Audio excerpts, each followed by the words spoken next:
अस्सलाम वालेकुम। आज का lecture one of the most important lectures so far. आप इसको यही समझ लें क्योंकि आज का जो बहुत ही इम्पॉर्टेंट नावल है BA part 2 ADP arts part 2 की इंग्लिश का the novel the old man and the sea written by one of the most famous American writers ever Ernest Hemingway. ठीक है, अर्नेस्ट हेमिंगवे का लिखा हुआ ये नावल है और इसकी थीमेटिक स्टडी जो है इसकी भी मुझे बहुत दफ़ा रिक्वेस्ट आई स्टूडेंट्स की तरफ से कमेंट्स में भी, और वैसे भी बच्चियां जो हैं इस चीज़ को स्टूडेंट्स जो है स्पेशली इस नावल की स्टडी में अक्सर ही थोड़ी सी कंफ्यूज रहती हैं कि हम इसकी स्टडी किस तरह से करें, किन किन चीज़ों को हमें लाजमी जो है अपने जहन में रखना है। तो मैं एक छोटी सी एक एफर्ट मैंने की है कि मैं आपको हर लिहाज से इस एक लेक्चर में एक बड़ी कॉम्प्रिहेंसिव मैनर में इस ऐसे के जो इस नावल के जो मेन पॉइंट्स हैं वो आपसे मैं शेयर कर दूँ। So first of all in this novel the old man and the sea, हम जो ओल्ड मैन जिसका नाम है सैंटियागो, ही इज सैंटियागो, इसके बारे में हम सबसे पहले, चूंकि title itself puts a stress, lays a stress on this and this character. Yes, C is dealt with as a character. Old man भी as a character है और ये भी एक symbolic significance रखता है समंदर C का character के तौर पर संश्लेषित किया है, जिसमें मैं फर्दर कमेंट्री करूंगी। तो जी जनाब, सबसे पहले जी ओल्ड मैन का कैरेक्टर है, दैट इज सैंटियागो। अब इसमें हम सबसे पहले जो चीज अगर हम स्टार्ट करें तो हम उसमें सबसे पहले देखेंगे जनाब कि he is a true representative of a layman. Old man जो है एक आम इंसान का एक नुमाइंदा है। You can say that whatever he does and whatever he faces in his life is actually whatever a common man has to go through, जो एक आम इंसान अपनी जिंदगी में फेस करता है। वो तमाम हार्डशिप्स, और वो कौन सी हार्डशिप्स हैं, वो ओड्स, वो सफरिंग्स, वो प्लाइट, वो मिजरीज, वो प्रॉब्लम्स, वो क्या है जी, उनमें हम डिफरेंट चीजें देखते हैं। देखिए, एक तो हम इसमें देखते हैं लोनलीनेस, इसके किरदार में हमने लोनलीनेस देखी। ठीक है, फिर हमने देखा कि Santiago is a poor person, वो एक गरीब शख्स है। ठीक है, गुर्बत, पॉवर्टी फेस करनी पड़ती है। फिर हमने ये देखा कि उसकी जिंदगी में एज सच कोई सपोर्ट नहीं है, ना उसके कोई रिलेटिव्स हैं। जो उसकी वाइफ का जिक्र है, she is no more in this world, वो इस दुनिया में नहीं है, उसकी अपनी कोई औलाद नहीं है। तो ये जो सारी सफरिंग्स हैं और स्पेशली उसका ओल्ड होना, उसकी ओल्ड एज खुद बजाते खुद सिंपल है, क्योंकि वहां पे हमें तो ये नजर आ रहा है कि उसकी ओल्ड एज उसके लिए एक वीकनेस है। It is a hindrance to his his course of life. अपनी जिंदगी में जो भी एम्बिशन या एम वो हासिल करना चाहता है, उसमें एक रुकावट बहुत बड़ी जो है वो उसकी ओल्ड एज है, यानी फिजिकल स्ट्रेंथ की कमी। तो ये तमाम चीजें जो है, उसकी लोनलीनेस, उसकी पॉवर्टी, उसकी फिजिकल स्ट्रेंथ, उसका फिजिकली वीक होना, ऑल्दो अपनी एज के लिहाज से वो काफी बेहतर है, लेकिन after all he is an old man, वो एक बुरा शख्स है। गुर्बत है, तन्हाई है, मोरल सपोर्ट ऐसे उसकी लाइफ में कोई नहीं other than this person manually the boy. इसको हम बाद में दोबारा डिटेल्स में इसके तक जाएंगे। अभी हम उसके देखते हैं कि जी ट्रू रिप्रेजेंटेटिव क्यों है एक कॉमन मैन का वो, क्योंकि एक आम इंसान को ये तमाम चीजें फेस करनी पड़ती हैं in his way to his ambitions and his aims. ये देखिए, उसके जो एम्स होते हैं, एक आम इंसान के जो भी एम्बिशंस होते हैं, तो एक कॉमन मैन को अपनी जिंदगी में अपने एम्बिशंस को फुलफिल करने के लिए, अपने एम्स को अचीव करने के लिए, अपने गोल्स को अचीव करने के लिए जो कुछ भी फेस करना पड़ा, वो हमने देखा कि इस कैरेक्टर में वो चीजें बड़ी नुमायां हैं। He has to suffer each and every hardship one can imagine. ठीक है, उसके बाद हम आ जाते हैं, अच्छा इसमें जो मैंने बात की कि कोई मॉरल सपोर्ट भी नहीं है, कोई इस तरह से सच कोई नहीं इसकी जिंदगी में अदर देन मैनुअलिन। वो इसलिए कि हमने देखा कि जो वहाँ के फेलो फिशरमैन थे इसके साथ, उनका इसके तरफ जो एक रवैया था, the attitude specially, they were quite discouraging and they used to mock at him, they would poke fun at him for he was unable to catch any big fish for 84 days. ठीक है, 84 days तक चूंकि वो कोई मछली नहीं पकड़ सकता, कोई खातिर था कोई बड़ी मछली, तो उसको सैलाव कहा गया। सैलाव का मतलब क्या होता है, वेरी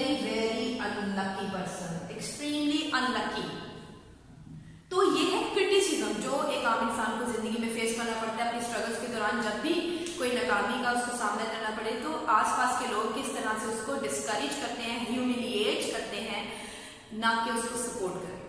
तो यहाँ पे हमने ये बात वाइंड अप कर दी, ठीक है।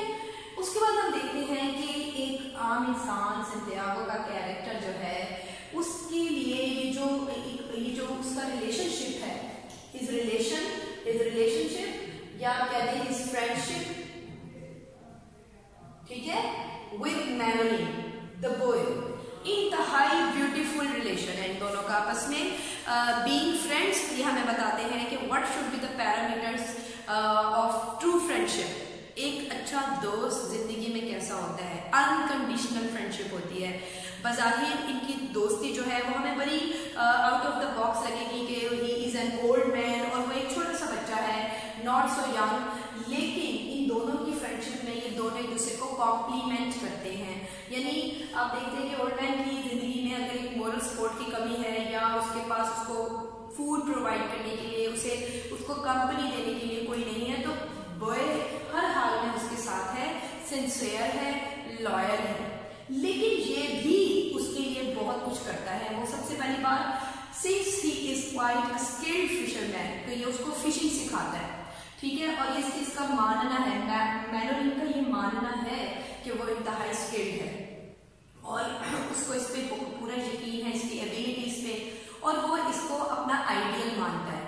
ओल्ड मैन सैंटियागो अपना जो उसका गुजरा हुआ वक्त है, उसकी यूथफुल एज, जो उसकी यंग एज थी, वो इसमें उसको देखता है, ठीक है।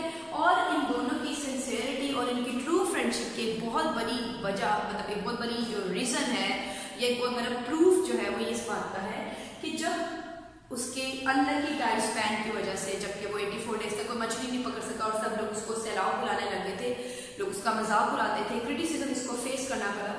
उस दौरान मैरोलिन के पेरेंट्स ने उसको मना कर दिया कि वो इसके साथ फिशिंग पे मत जाए, बल्कि किसी ऐसे शख्स के साथ जाए जो कोई ना कोई मछली पकड़ता है, ताकि इसको सीखने को कुछ मिले।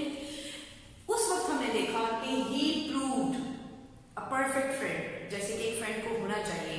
इसने उसको डिस्करेज नहीं किया, इसने उसके पेरेंट्स के बारे में, उनके पेरेंट्स के ओपिनियन को रिस्पेक्ट दी, जो कि ट्रू फ्रेंड को करना चाहिए। और अनफॉर्चुनेटली आज के हमारे ज़माने में बहुत ही कम ऐसे लोग होते हैं जो अपने फ्रेंड्स को इनकरेज करें उनके पेरेंट्स की डिक्टेशंस को लेकर। यानी कि पेरेंट्स किसी बात पे उनको किसी चीज़ से सख्ती करते हैं, रोक टोक करते हैं उनकी बेहतरी के लिए, तो ये फ्रेंड्स होते हैं जो उल्टा, बजाय इसके कि आपको इनकरेज करें और आपको अपने पेरेंट्स की रिस्पेक्ट करने पर आपको आमादा करें और बल्कि आपको सपोर्ट करें आपके पेरेंट्स के डिसीजन पे, बल्कि लेकिन ऐसा नहीं होता। अनफॉर्चुनेटली स्टूडेंट्स में हमने एक चीज़ बहुत देखी है फ्रेंड्स में कि जी वो उल्टा उनका मजाक उड़ाएंगे और उसको अगले को डिस्करेज करेंगे कि भाई जनाब आज के ज़माने में भी आपके पेरेंट्स तो ऐसे हैं, ये हैं, आपके पेरेंट्स ऐसे सोच क्यों रखते हैं, हमारे घर तो ऐसा नहीं होता।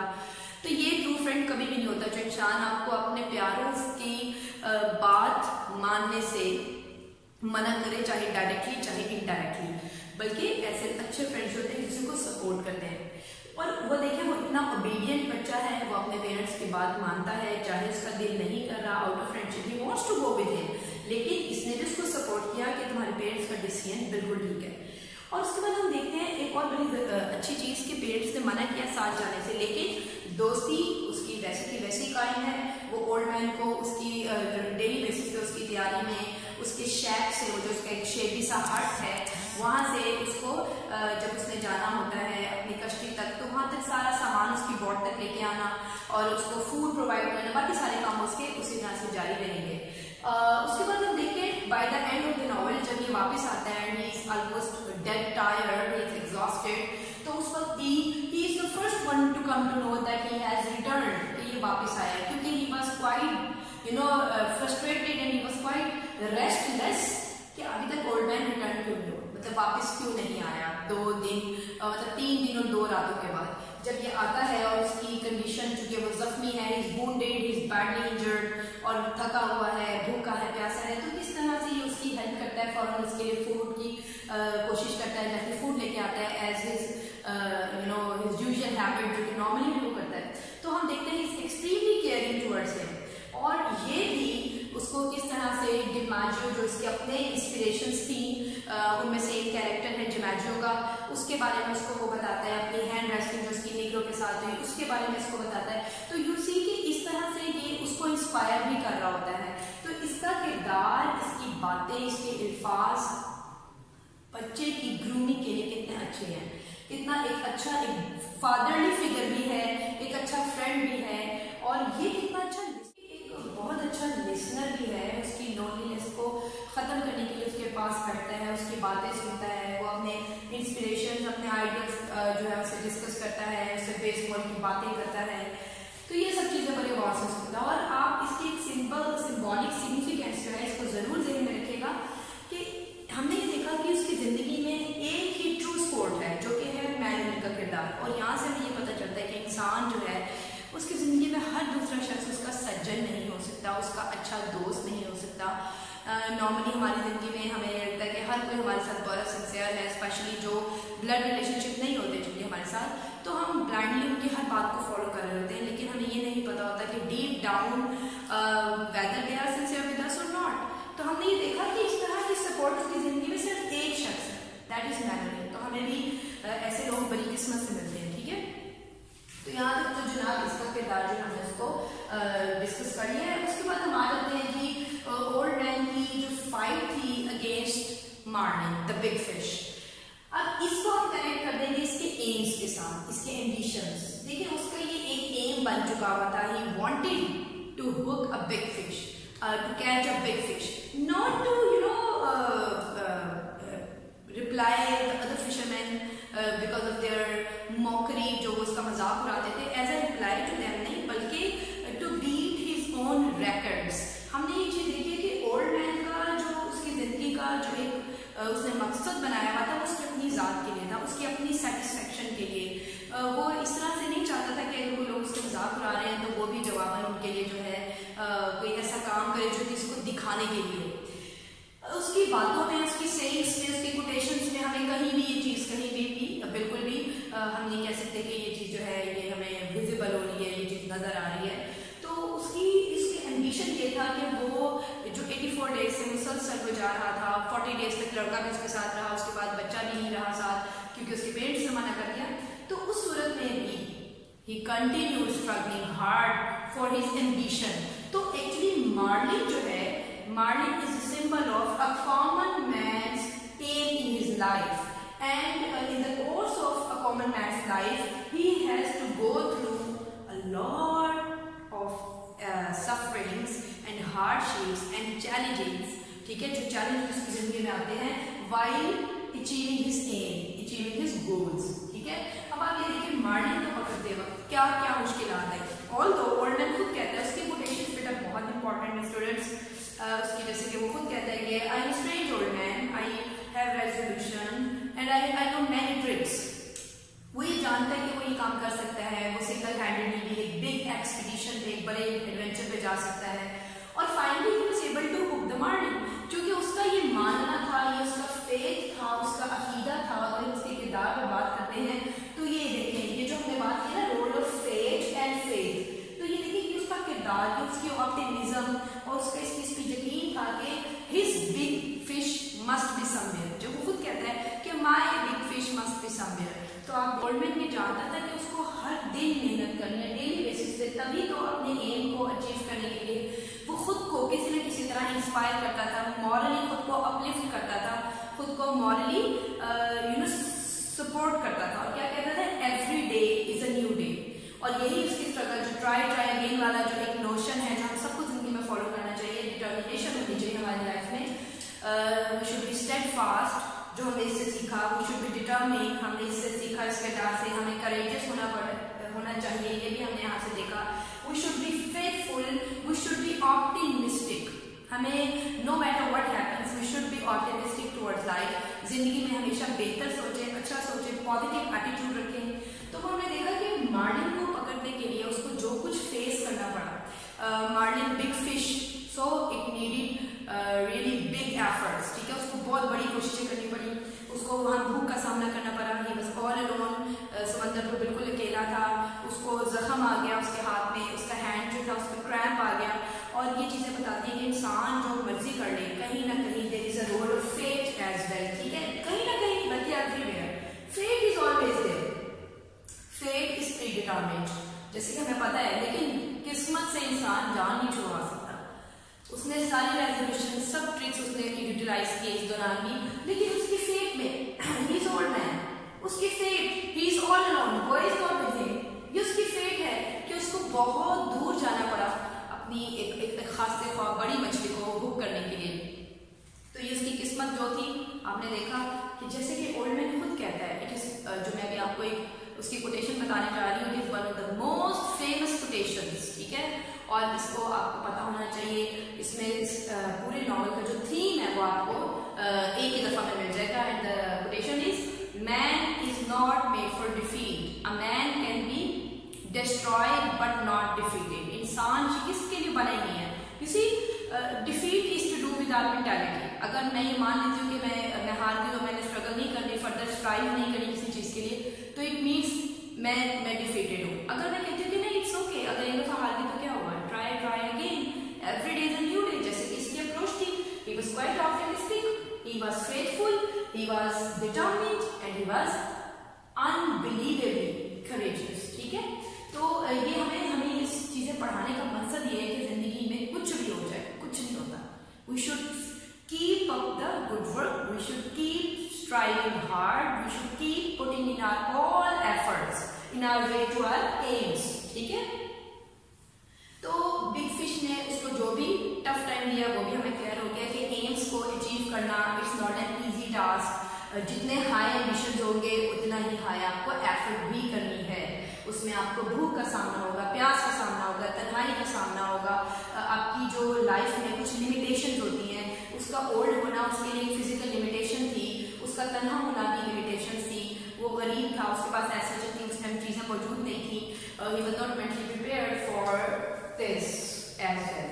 तो इसमें आते हैं, इसी चीज को फर्दर जब एक्सप्लेन करते हैं तो हम बताते हैं कि इंसान की जो मार्लिन को कहा जाता है कि ये उसके लिए ट्रॉफी थी, it was actually no less than his own moral victory and its trophy, यानी marlin represents old man's moral courage, so it was actually no less than a trophy for him। और उस trophy को जब वापस लेकर वो आ रहा होता है after such a long time period of efforts, जब वो इतनी कोशिशों के बाद उसको ला रहा होता है, तो वापसी में जो शार्क्स का अटैक है ये किस चीज को रिप्रेजेंट करता है, ये रिप्रेजेंट करता है उन तमाम अनएक्सपेक्टेड चैलेंजेस को जो एक इंसान को अपनी जिंदगी में फेस करने होते हैं। देखिए मार्लिन के लिए उसने फुली खुद को प्रिपेयर रखा हुआ था, यानी बिग फिश आ गई तो मुझे कितनी को रोप चाहिए, रस्सी कितनी को चाहिए, स्ट्रिंग कितनी होनी चाहिए, क्या होना चाहिए क्या नहीं।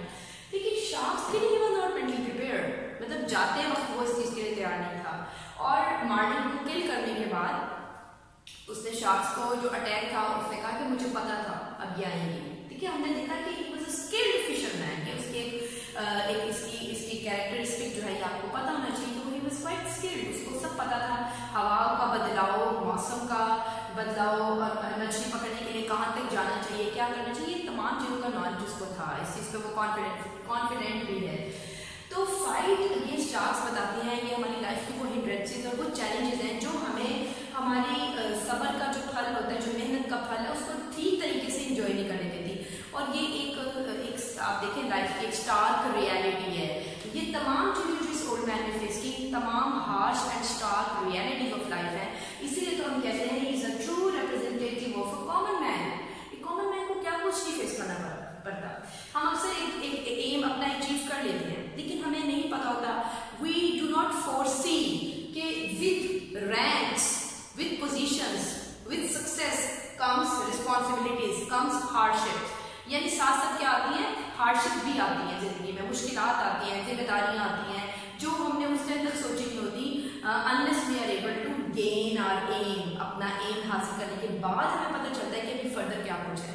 और ये इसमें आप देख सकते हैं कि वो लोग भी हैं रिप्रेजेंटेटिव ऑफ सच पीपल भी है शार्क्स, जो हमारी कामयाबी को हमें प्रॉपरली इंजॉय नहीं करने देते, जो कहीं ना कहीं ऐसी ऐसी बातें करेंगे, अपने तंज भरे जुमले बोलेंगे या इस तरह का कोई एटीट्यूड शो करेंगे कि हमारे मौके को स्पॉइल कर देते हैं। तो ये तमाम जो शार्क्स हैं ये सिंबल हैं अनएक्सपेक्टेड चैलेंजेस की, ठीक है। उसके बाद हम ये देखते हैं जनाब, ये भी हमने कवर कर लिया, उसमें हमने ये भी कवर कर लिया है, this one is also covered so far. इसमें अब हम बात करते हैं जनाब, इसमें हम इसकी स्पोर्ट्समैनशिप जो बहुत ही इंपॉर्टेंट है। तो इसकी स्पोर्ट्समैनशिप हमें कहाँ से नजर आती है? सबसे पहली बात, जो दूसरे लोगों का इसकी तरफ रवैया है, जो फिशरमैन इसको बुलाते हैं, इसको मजाक करते हैं मतलब, तो उसने इसका रिस्पॉन्स कैसा था।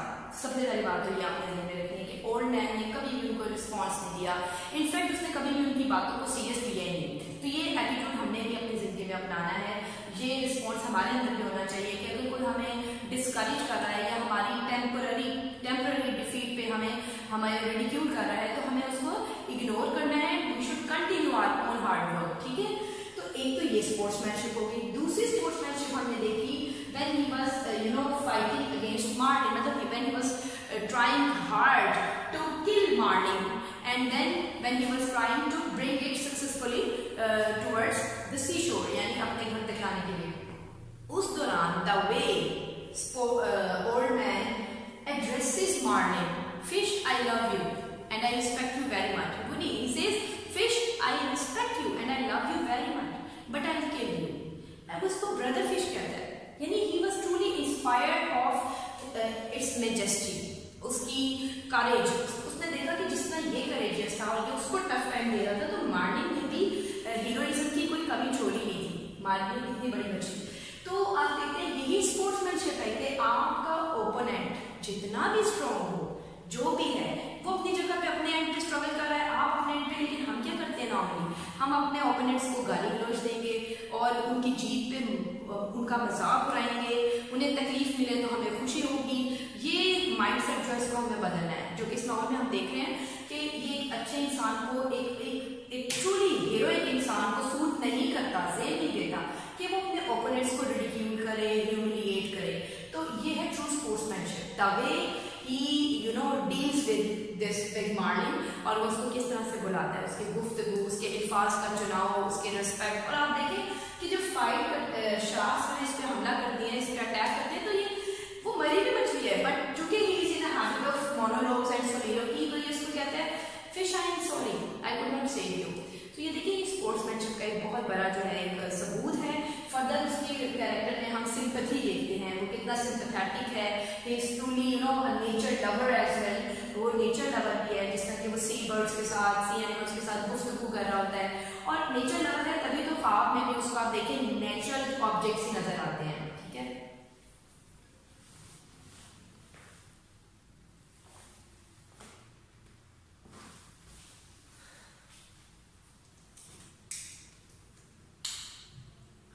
तो इसके बाद जनाब हम आगे बढ़ते हैं और हम बात करते हैं इसकी मोनोलॉग्स की, इसकी सोलिलोक्वीज, इनकी क्या इंपॉर्टेंस है, क्या सिग्निफिकेंस है। देखिए हम इसके किरदार को मुकम्मल तौर पे अगर जज करते हैं और उसके बारे में कमेंट्री करते हैं, तो we can not do that without his monologues, because monologues are the true representative of a person's character, whatever is going on in our mind. ये चीजें कैसे पता चलती हैं, जो हमारे ख्यालात में होते हैं, बिकॉज वी नो कि ये कोई और नहीं सुन रहा, it is speech to one's own self, ठीक है। देखिए कि जब वो कहते हैं every day is a new day, and when he says man is not made for defeat, a man can be destroyed but not defeated, तो ये तमाम चीजें जो वो सोचता है, उसी से हमें पता चलता है कि उसका कैरेक्टर कितना स्ट्रांग है, वो कितना करेजियस है, ठीक है, वो कितना डिटर्मिन्ड है। तो ये चीजें भी क्लियर हो गई कि ये बहुत इंपॉर्टेंट है मोनोलॉग्स, ठीक है। उसके बाद जनाब हम बात करते हैं कि ये जो नॉवल है इसमें what is the symbolic significance of the sea. जी बिल्कुल बहुत इंपॉर्टेंट है, सी को एक कैरेक्टर के तौर पर डिस्कस किया जाता है कि it is no less than a character itself in the novel. देखिए सी जो है ना, it is first of all representative of the platform of the life itself, जिंदगी जो खुद से एक जिंदगी क्या है, जिंदगी ही वो मैदान है जिसमें हमने हर तरह की एफर्ट करनी होती है। आप ये देखें कि ओल्ड मैन ने जो फिश जो एक अपने एम ऑफ लाइफ उसका था, उसको अचीव करना था, तो उसने सी पे अचीव किया, और ये वो प्लेटफॉर्म था जहाँ पे इसको खुराक में मिली। इंसान की जिंदगी में ये जो दुनिया है, ये दुनिया ही उसको गिविंग एंड पे भी है, ये दुनिया गिविंग एंड पे भी है और टेकिंग एंड पे भी है। इसी तरह ये समंदर जो था, ये ओल्ड मैन को फूड भी प्रोवाइड कर रहा था, उसकी लाइवलीहुड का जरिया भी था, लेकिन यही वो समंदर जो है इसमें शार्क्स भी हैं, इसमें अनएक्सपेक्टेड वेदर भी है, इसके लिए उसको स्ट्रगल भी करनी है। तो इसकी डबल फेस्ड, आप समझ लीजिए, इसकी नेचर जो है ना, नेचर और सी जो है नेचर का भी सिंबल है। तो नेचर मदर नेचर भी है, लेकिन नेचर ही एट टाइम्स हार्श भी हो जाती है, क्रूअल भी हो जाती है। तो इसकी दो साइड्स हैं, ठीक है। तो हमने सी का जो किरदार है उसको दो तरह से देखा। एक तो ये देखा कि as a as a nature ये हमारी ज़िंदगी में क्या किरदार अदा करता है। जो नेचर हमारी ज़िंदगी में हमें फूड भी दे रही है, हमें इन्वायरमेंट में ये पोल्यूशन, बेशक पोल्यूटेड एयर है लेकिन ऑक्सीजन इज़ देयर। हमारी ज़िंदगी में मुश्किलात भी इस ज़िंदगी में ही है। नेचर ही हमें अर्थक्वेक की शक्ल में, फ्लड्स की शक्ल में, वोल्केनोस की शक्ल में, मौसमियाती जो चेंजिंग्स हैं, क्लाइमेटिक, हमें हार्डशिप्स भी फेस करनी होती है। लेकिन यही वो नेचर है जो हमें फ्रेंड्स, हमें खुराक, ये ज़मीन से हमें अनाज मिलता है, ग्रेन्स मिलते हैं। तो ये चीज़ हमने ज़हन में रखी है। एक तो ये इसकी डुअल नेचर की डुअल नेचर, और दूसरी चीज़ हमने सी में देखा कि it is just like a character, ठीक है। ये वो प्लेटफॉर्म है, वो फील्ड है जिसमें हमें काम करना होता है, जिसमें हमें स्ट्रगल करनी होती है, ठीक है। फ्रॉम डॉन टिल डस्क, ठीक है, हर वक्त हमने एफर्ट करनी होती है। तो सी का किरदार भी आपने देखा, सी में अनएक्सपेक्टेड चैलेंजेस भी थे, लेकिन यही सी अल्टीमेटली हमें ब्लेस भी करती है बिग मार्जिन से, ठीक है। और फिर ये सी जो है, हम इस सी में, यानी ये जो प्लेटफॉर्म है, इसमें हमारे लिए बहुत ज़बरदस्त आप देखते हैं कि ऑब्जेक्ट्स ऑफ नेचर जो है, जैसे एनिमल्स एंड बर्ड्स, जिनको देख के ओल्ड मैन जो है अपनी लोनलीनेस में भी वो बड़ा रिजॉइसिंग सा फील करता है और उसको अपने आप को स्पिरिचुअली अपलिफ्ट कर सकता है, ठीक है। उसके बाद जो नॉवल को एज अ ट्रेजेडी डिस्कस करें, ठीक है, एज अ ट्रेजेडी, तो बिल्कुल जनाब ये एक ट्रेजेडी भी है, ठीक है। अब हम इसको एक और एंगल से इसको परसीव करेंगे, नॉवल को, इसको स्टडी करेंगे। देखिए ट्रेजेडी की जो डेफिनेशन है ना, it is quite obvious. Tragedy वो होती है जिसमें एक ऐसा किरदार जो कि वैसे बहुत सी हीरोइक क्वालिटीज रखता है, बड़ा एक पॉजिटिव कैरेक्टर प्रोटैगनिस्ट होगा, लेकिन किसी एक ट्रेजिक फ्लॉ, एक नई कोई ऐसी उसकी पर्सनालिटी में कोई ऐसी वीकनेस होगी, कोई ऐसा ट्रेड होगा जिसकी वजह से उसको बहुत सफ़र करना पड़ेगा, और उसकी सफरिंग की वजह से जो व्यूअर्स होंगे, जो रीडर्स होंगे, उनमें पिटी और फियर के जो इमोशंस हैं वो प्रोड्यूस होंगे, ठीक है। तो अगर हम इसके किरदार को देखने रखते हैं तो हम देखते हैं कि वाकईतन ये नॉवल जो है एक ट्रेजेडी भी है। एक इतना हीरोइक क्वालिटीज रखने वाला शख्स जब मार्लिन को पकड़ने के बाद, एक तो हम देखते हैं मार्लिन पकड़ने तक ही जो कुछ उसको फेस करना पड़ा, तन्हाई और गुर्बत, लोगों के ताने तंज, तो ये तमाम चीज़ें हमारे दिल में उसकी पिटी का जो है सबब बनती है, हमें उस पर तरस आता है, पिटिएबल कैरेक्टर उसका लगता है, बड़ा एक मतलब वे फील फॉर हिम, ठीक है, सिंपैथी होती है इसमें। और जब इतनी मुश्किलात के बाद finally he is able to hook the big fish, तो आप देखते हैं कि शार्क्स ने उसकी मार्लिन का क्या हशर किया, और उसके बाद जिस तरह से वो बहुत ही कहते हैं ना कि पूरी कोशिश करता है, और उसको पता होता है कि वो उसको सेव नहीं कर सकता, फिर भी वो किस तरह बेसूर कोशिशें कर रहा है, लेकिन मारी जा रहा है शार्क्स को, और वो किस तरह से डेड टायर्ड होता है जब वो वापस आता है। और हम देखते हैं कि अपनी जो उसकी स्किप है, लाइट सी बोट है, उसको वहाँ पे रखने के बाद अपने हट तक जाने के लिए किस तरह गिर गिर के उठता गिरता पड़ता जा रहा है, इतनी मुश्किल हालात में। और टुवर्ड्स एंड जब वो इस तरह से लेटा होता है जैसे जीसस क्राइस्ट क्रूसिफाई करने के बाद जो एक सिंबल है, इमेज है, वो क्रिएट किया जाता है, वो उसी पोस्टर में लेटा हुआ है जैसे कि वो डेड टायर्ड हो, बैडली वुंडेड है। तो उसको इस हालत में देखिए जिस तरह लड़का रोता है मैनुलिन, इसी तरह we also feel pity for him. और इन तमाम चीज़ों को ध्यान में रख के जब हम इसकी स्टडी करते हैं कैरेक्टर की, तो we feel fear as well, क्योंकि हमें लगता है कि रोल ऑफ फेट हर इंसान की ज़िंदगी में इसी तरह से है कि ज़िंदगी में जो किस्मत में चीज़ें लिखी होती हैं उनको हमें फेस करना ही है, विलिंगली, एक्सपेक्टेडली और अनएक्सपेक्टेडली। तो ये जो फेट की जो जेन में हमारा एक इमेज आता है, तो ये चीज़ें हमें हमारे अंदर की फियर के एलिमेंट्स भी क्रिएट कर देती हैं इस नॉवल को पढ़ने के बाद, कि as a lay man, as a common man, we can face all these things as well, ठीक है। तो बिल्कुल ही ट्रेजेडी है। और वो जो ट्रेजिक फ्लॉ जिसकी मैंने बात की, वो हम बात जरूर इसमें डिस्कस करेंगे कि देखिए ये ट्रेजेडी इसलिए भी है कि ओल्ड मैन ने अपने एम को अचीव करने के लिए he was a bit over confident, क्योंकि ये खुद वो बताता है। आप देखिए bye the end of the novel जब उससे मैनुअली पूछता है कि क्यों ऐसा क्या हुआ, क्या फिश ने तुम्हें टफ टाइम दिया, तो he admits and he says nothing, I just went out too far, मैं बहुत दूर चला गया। तो आप देखिए उसने ये एडमिट किया, क्योंकि वो समझता था I am a strange old man, I have many resolutions, I know many tricks, तो मैं ये काम कर सकता हूँ, मैं ये कर लूँगा। तो he was a bit over confident, और वो इतनी जो दूर तनहा चला गया तो उसको उतनी ही सफरिंग्स भी फेस करनी पड़ी। तो एज अ ट्रेजेडी जब हम डिस्कस करेंगे तो यही उसका ट्रेजिक फ्लॉ है, ठीक है। बाकी बाय द एंड हम देखते हैं कि इसके बाद हमारी कोई चीज़ अगर मिसिंग है तो उसको भी डिस्कस करें। हाँ जी, novel as a truly classic one, यानी it is termed as a truly classic novel। तो किस तरह से क्लासिक नॉवल है जी? बिल्कुल क्लासिक थे कि इस नॉवल में ये तमाम जो थीमेटिक स्टडी हमने शेयर की है, एक तो ये कि ये नॉवल एक यूनिवर्सल अप्रोच रखता है, एक यूनिवर्सल अपील रखता है। आप किसी भी ज़माने में इस नॉवल को जब स्टडी करें तो आप सब उससे उसी तरह से मतलब आपको इंटरेस्टिंग भी लगेगा और वो तमाम चीज़ें जो हम इससे सीखते हैं वो रिलेटेबल हैं, ठीक है। तो एक ज़बरदस्त किस्म की हमने देखा उसकी अंडरस्टैंडिंग भी की, स्किल्स एज अ राइटर जो हमने इसमें देखी है, जिस तरह से उसने सिंबॉलिक सिग्निफिकेंस पे बेस्ड कैरेक्टर्स इंट्रोड्यूस करवाए, इवेंट्स इंट्रोड्यूस करवाए, इस किरदार की जो किरदार उसने मतलब the way he has shared the characteristics of his protagonist, अपने मेन कैरेक्टर की जो उसने कैरेक्टरिस्टिक जिस तरीके से हम तक लेकर आया हो और इतने खूबसूरत तरीके से कि इट सीम्स यूनिवर्सल। आप देखें कि हर कॉमन मैन जो है इससे रिलेट कर सकता है, हर एक की जिंदगी में किसी न किसी शक्ल में कोई ना कोई सफरिंग्स हैं, प्रॉब्लम्स हैं जो उसने फेस करने हैं, जो चैलेंजेस उसने फेस करने हैं। तो एक ये वाकईतन एक क्लासिक राइटिंग है और एक क्लासिक नॉवल है। इसकी जो यूनिवर्सल अपील है जो वक्त के साथ कभी भी कम नहीं हुई, और ये तमाम चीज़ें को हम अपने ज़हन में रखेंगे तो हम ओल्ड मैन एंड द सी की एक थीमेटिक स्टडी जो है वो इजीली हम अपने आंसर शीट में लिख सकते हैं अगर हमसे इसके किसी भी किस्म के थीम्स के बारे में पूछा जाए। आई होप ये लेक्चर आपके लिए बहुत इंपॉर्टेंट था। एक चीज़ आप ध्यान में रखिएगा, इसकी इंपॉर्टेंट कोटेशंस जो हैं वो आपने ज़रूर as a reference, as a textual code आपने अपने क्वेश्चंस के आंसर्स में लिखनी है। और अगर कोई भी चीज़ आपको लगता है कि मैं मिस कर दी, क्योंकि यकीनन टाइम शॉर्ट है इसलिए मैं बहुत तेज से बोल रही हूँ कि कम से कम वक्त में मैं ज़्यादा से ज़्यादा मटेरियल जो आप तक पहुँचा दूँ, लेकिन अगर आपको लगता है कुछ भी मैंने मिस किया या कुछ ऐड करना चाहिए तो आप कमेंट्स में ज़रूर मुझे बताएं ताकि मैं फर्दर उस पर आपको ज़रूर गाइड करूँ। अपना ख्याल रखें, दुआ में याद रखें।